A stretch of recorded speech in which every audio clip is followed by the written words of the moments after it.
Hey there, subscribe to my channel and also press the bell icon on YouTube app and never miss another update. Hello guys, आज की इस video में मैं आपको ये बताऊंगा कि किस तरह आप एक्सकोड के लिए अपनी इमेज और आइकन को तैयार कर सकते हैं। किस तरह आप मुख्तलिफ साइज़ में अपनी आइकन और अपनी इमेजेस को रिसाइज कर सकते हैं 1x 2x और 3x में। तो चलिए वीडियो को शुरू करते हैं। दोस्तों, सबसे पहले हम एक वेबसाइट पे जाएंगे जिसकी लिंक मैंने नीचे डिस्क्रिप्शन में दी है।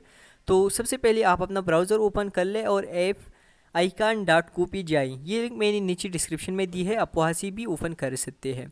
दोस्तों, इसके बाद आपने इस पॉपअप को क्लोज़ करना है और आपने सिर्फ यहाँ से आईफोन को ऑन रहने देना है और बाकी जो ऑप्शन है आपने इसको ऑफ करनी है। इसके बाद आपको यहाँ पर दो ऑप्शन नज़र आ रही है, आइकन और इमेज। तो आपने आइकन सेलेक्ट करना है और अपना आइकन यहाँ पर आपने ड्रैग करना है। इसके बाद आपने जनरेट पे क्लिक करना है।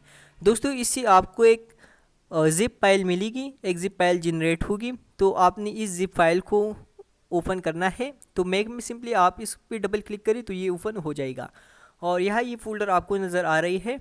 तो ये फ़ोल्डर फिर आपने अपनी एक्सकोड प्रोजेक्ट में कॉपी करना है दोस्तों। तो ये बहुत ही इजी है, आसानी के साथ ये हो जाएगा। दोस्तों, अब ये तो आइकन रेडी हो गई। अब किस तरह हम इमेज जो है वो 1x 2x और 3x में रिसाइज कर सकते हैं। दोस्तों, अपनी वेबसाइट पे चले और यहाँ पर आइकन की जगह आपने इमेज सीट पे क्लिक करना है यहाँ पर। तो जब आप इमेज सीट्स पे क्लिक करेंगे, यहाँ पर 2x और 3x और 4x का ऑप्शन है। तो आपने 3x या 4x अपनी रिक्वायरमेंट्स के मुताबिक सेलेक्ट करना है और सिर्फ iOS सेलेक्ट करना है, क्योंकि आप अगर सिर्फ iOS प्रोजेक्ट बना रही है तो सिर्फ iOS सेलेक्ट करना। इसके बाद आपने सारी इमेज को यहाँ पर ड्रैग करना है और फिर जनरेट पे क्लिक करना है। दोस्तों, जिस तरह आइकन की एक ज़िप फाइल डाउनलोड हुई थी, सेम तरीके से एक ज़िप फाइल डाउनलोड हो जाएगी इमेज सीट्स के लिए। तो आपने इस पर डबल क्लिक करना है और आपका इमेज ज़िप फाइल जो था वो ओपन हो जाएगा। दोस्तों, यहाँ पर आप इस फोल्डर को अगर ओपन करेंगे तो यहाँ पर आप अपनी इमेज देख रही है 1x 2x और 3x साइज़ में। दोस्तों, आपने इस इमेज को एक्सकोड प्रोजेक्ट में इंपोर्ट करना है और वो आपको यहाँ पर दिखाएगा कि 1x 2x और 3x जो है वो रिक्वायरमेंट्स फुलफिल हो गई है।